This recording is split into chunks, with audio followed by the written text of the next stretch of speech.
large-scale state housing programs have been marred by the high cost of land, poor quality infrastructure, and mediocre civic facilities. The common factor in all the cases has been the absence of political will to ensure sustainable development. World Bank report reveals that Kenya needs 2 million low-income homes to be able to cater for the needs of a majority of citizens. But as many will ask, is affordable housing a mission impossible in Kenya and Africa as a whole?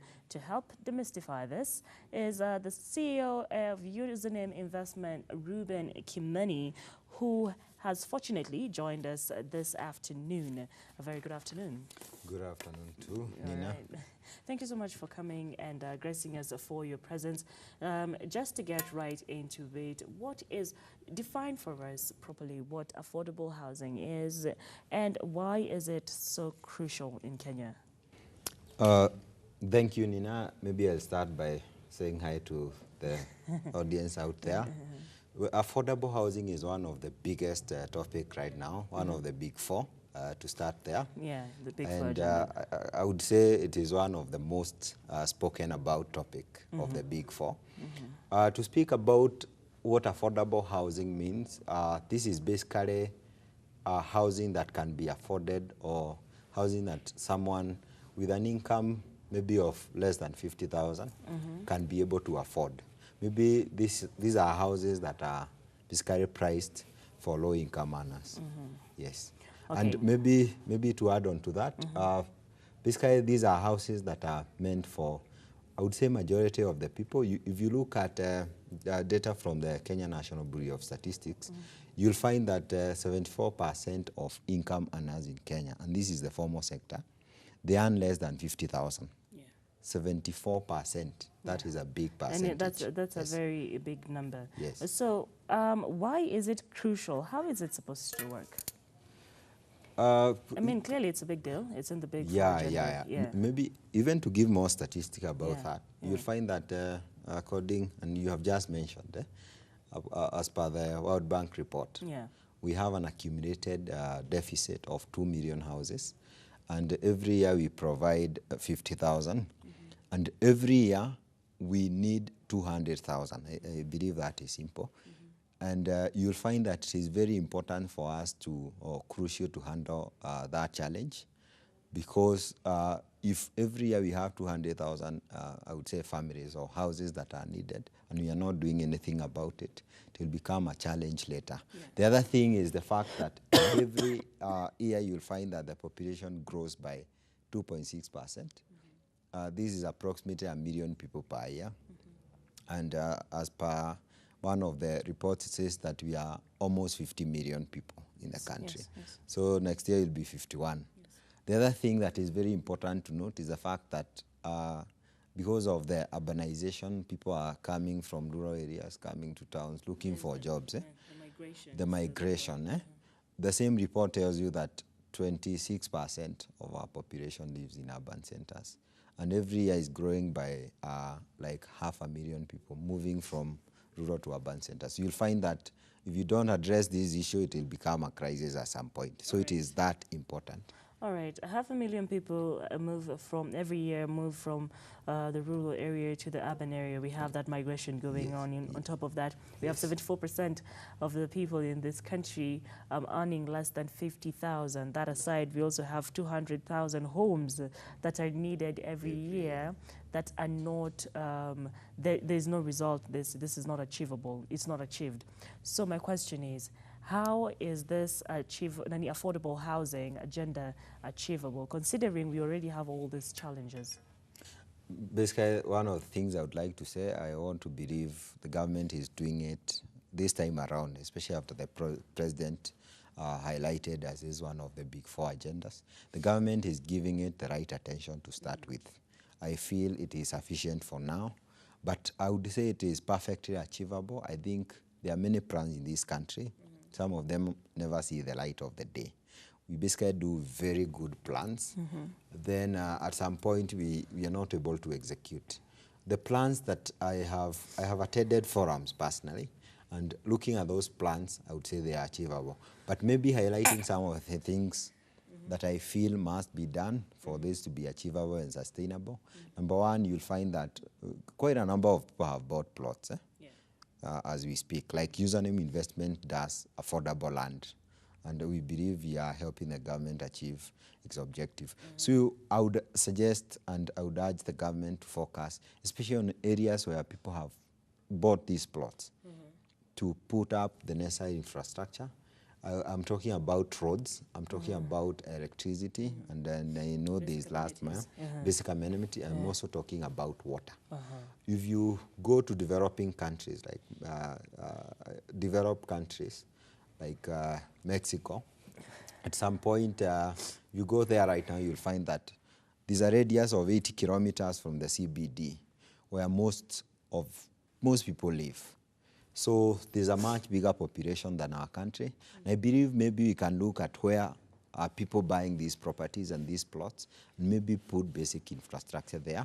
And very fast, there's also the issue of the cost of land. I believe the government owns quite a good amount of land near the city, and this one can be given up to developers to do that. There's also the issue of mortgages, make it affordable. When we talk about 75% of the employed people earning less than 50,000, we need mortgages that a person with 50,000 can be able to afford, so that they can partake the affordable housing that are being done by developers. How would you break that down? A mortgage that a person of 50,000, one who earns 50,000 shillings per month can afford? I would say, if you look at some of the mortgages that are taken, maybe say a house worth 5 million, you'll find that somebody, after paying the deposit, most of the time is 10%, 20%, they're supposed to pay like 30,000 per month, more than 30. And one of the reasons why it is usually high is because the interest rates are much higher. And if you look at 14%, right now is 13.5%, you'll pay approximately 30,000 shillings if a house is worth 5 million, and the interest rate is about 6% as per my calculation. But if it is 13.5%, you'll find yourself paying the 50,000 you're earning. So I'm talking about a mortgage where you can pay, talk about 10,000, 15,000, then you pay even in 20 years. So interest rate is something that has to be checked. Number two, we also have to check that the houses we are offering these people, of course, are dignified and maybe affordable. I would say maybe less than 3 million, as the government defines. That would be good. All right. Now, you've mentioned the different challenges that we might face when it comes to the implementation and the execution of affordable housing. And what is the best way, from where you sit, what is the best way you'd advise that the government to work on getting the implementation? Sorry. Okay, sorry for that. So I have highlighted several measures I believe the government can do. And one thing I would say, we have very good plans. Execution is key for these plans. You'll find very good plans sitting somewhere and gathering dust. I would say the government should do everything, number one, to execute. And I've talked about ensuring that we have infrastructure in areas where people are buying, I would say, plots. You find so many plots in Kajiado County, in Machakos County, in Kiambu County that people have already invested in. What is lacking there for people to start building is basic infrastructure. That's number one. Then ensure that we also speed up digitization, where it doesn't take me so long to get my title. You know that for you to construct a house, you need approvals. And sometimes when you don't have a title, it takes too long. It will also take me long to be able to build this house. There's also the issue of basic infrastructure, which I have also highlighted. I believe if this is addressed, this can be good. The other issue is also about partnerships, especially with the private sector. There's a good number of companies that own land near Nairobi. They can be given incentives to be able to construct. The last thing I would talk about, which is also important, there's a time, I don't know which year was this, when we did not have all these motorbikes you see on the roads. But at some point, the minister in charge at that point, I think it was Amos Kimunya, he zero-rated the importation of these motorbikes. All of a sudden, everyone had a motorbike. And if you look at the figures right now, they're employing thousands of young people in Kenya. So I'm looking at affordable housing the same way. You need materials, and they are very expensive, especially the traditional materials that are used for building. I would say we can look for things where we can zero rate. Can ask ourselves, why is this house very expensive? And one of the things is that some of the materials you buy, some component is a tax component. Maybe you can zero rate some of them so that when I want to build, it is so easy for me with the income I have to do it. So part of that $500,000 can be achieved that way. All right. And are there any policies, would you say the government is in support? What would you actually advise when it comes to the laws and policies that you think, from where you sit, you think would affect the implementation of affordable housing, especially on the private sector and the public sector? I would say the law and the policies that are in place is not sufficient, if you ask me. One of the reasons why some procedures take too long, especially looking at land. There are laws that I would say are quite old. They were done long time ago. They don't fit. They don't fit. So you'll find that it becomes a challenge to most. You have to undergo a lot of approvals. Some of them, if you look at them critically for this age, they might not be relevant. So you'll find people have to, and I would say maybe that's one of the reasons why you'll find sometimes you find corruption in some areas, because the laws that we have are very hard for somebody who means well, or somebody who wants to move fast where construction of houses is concerned. So I would say some laws need to be reviewed, and I'm happy that the Lands Ministry have been doing that. They have been looking at some laws. I believe they are making some bit of progress, which I feel if they'll critically look at those laws that are relevant to us at this age, I think we can move very far. Because they are irrelevant anyway. Yes. Okay. Now, there's always this tug of war between when someone is trying to decide whether to purchase a already built house or to purchase land. What advice would you give such a person? That is right, Nina. You'll find that people don't know, do I need to build or do I buy a fully finished house? I would say this is circumstantial. It's not something I would say you follow one route or the other. Though I have a bias towards constructing your own house because of several reasons. Number one, it is not strenuous. It is not so difficult because you'll come to username, for example, you buy an affordable land.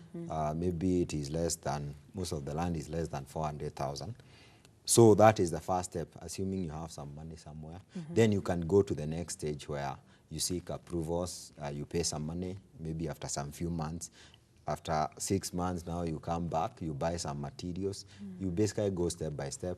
In a period of 3 years, maybe you'll have done your house. It gives you some time. Then the other thing is the fact that when you see these houses being sold, these are developer, these are government collecting taxes. There are so many professionals. There's a lot. So the developer has to make a markup. So basically, you buy the house plus the markup. So there's also that advantage. When you build, you lower your own cost. The other thing is people have taste. You want this kind of a house. You want the kitchen to look like this. You want this TV to be there. You want such things. You have that flexibility to be able to design your own house. But at the same time, I also understand there are people who are working somewhere. Building your own house sometimes comes with a lot of challenges. You have to be available sometimes to supervise. Especially those who send money from abroad. Even when you are here in Nairobi, you might be sending money to your supervisor, maybe someone who is holding fort for you on the ground. They have to be trusted. It comes with a lot of back and forth. You need time. Sometimes you may look at the time value for money and realize that maybe the best thing for me is to buy a house. Maybe you're employed somewhere and you don't have all that time. That is good. The other thing about buying a complete house, sometimes many times you are doing gated community as developers. You find a developer will give you a swimming pool. They'll be able to give you some other amenities that you can't get on your eighth of an acre somewhere. The deal is better at some point. The deal is better. And this only works if, I would say, if you don't have so much time to spare to go back to the ground and build. It's better to buy at that point. All right. But if you realize you can be able to hack it, you have some time, maybe twice a week, go and check your mjengo. It will save you a lot of money and you'll get exactly what you need. And you can do it step by step until you finish. All right. Well, there you've had it. It's better to build your own house, but if you really do not have time, go ahead and purchase a complete project. Now, what is the role of the private sector towards the achievement of affordable housing? The role is quite big if you look at private sector. We are developers. We usually contribute 50,000 houses every year. Most of them are not affordable, and that's why we need affordable housing schemes. They play a big role. You find that number one, there's exposure and experience and research that private developers have done. They have all that information in their hands. So in these affordable housing schemes that the government is developing, I feel the private sector can easily chip in and provide that. Years of research, years of experience. The other thing you'll find that some private developers and private companies, they have very prime land around Nairobi that can be used to develop their You just need incentives. You just need, especially when you develop houses, one of the biggest challenges, you ask any developer, is selling. So if I develop house for affordable and I'm making a very small margin, I need an assurance that maybe the government will take all the houses. You will purchase it as well. They'll purchase the houses. Okay, so we've sorry to cut you short. We are running out of time. Okay. So we've mentioned what the government needs to do. We've talked about the public sector. We've talked about the private sector. Okay, so what do we need to do as a country cumulatively to make sure and ensure that we implement affordable housing and it is sustainable? Very important. We may do many things right now, just to answer your question. We may do many things right now. It's a hot topic right now. Everyone is talking about, then it wanes down along the way. We need it to be sustainable. And there are several measures that you can put in place to ensure that is sustainable. One of the things that I feel is important, especially the 500,000 the government is piloting and doing, especially in the next 5 years. I think it's important to have a serious criteria. The 74% of the population I was talking about. Ensure that we give these houses to the right people, because you'll find there are people will find a business agenda and they'll come and take over houses that were meant for people with low incomes. I think it's important to have a very serious criteria, very tangible criteria, so that we ensure that the right people get the right houses. There are no people who maybe want to buy them and sell them later. The other thing that we must do, especially from the government point of view, develop infrastructure. And if you go to countries that are developed right now very fast, you'll find that they have very serious roads that maybe even 50 kilometers or 80 kilometers away. They have, of course, light rail. I think that is a very serious project the government can pursue. It can move so many people, especially like, assume Kajiado is 80 kilometers away, the town. People have bought so many properties along that way. Imagine if you had a metro where you can live in Kajiado 8 kilometers away and come here. So infrastructure is very key. The other thing that we have to work on is mortgages. We need mortgages.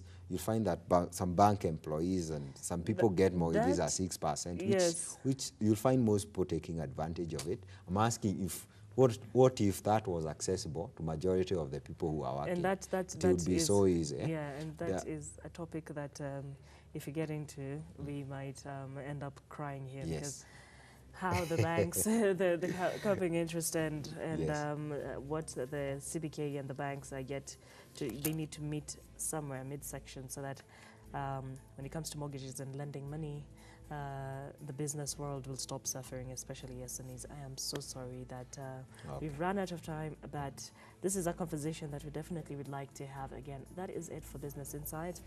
My director is going to kill us, but that is it for Business Insight. Thank you very much for keeping it Ebru TV. My name is Nina Shaban.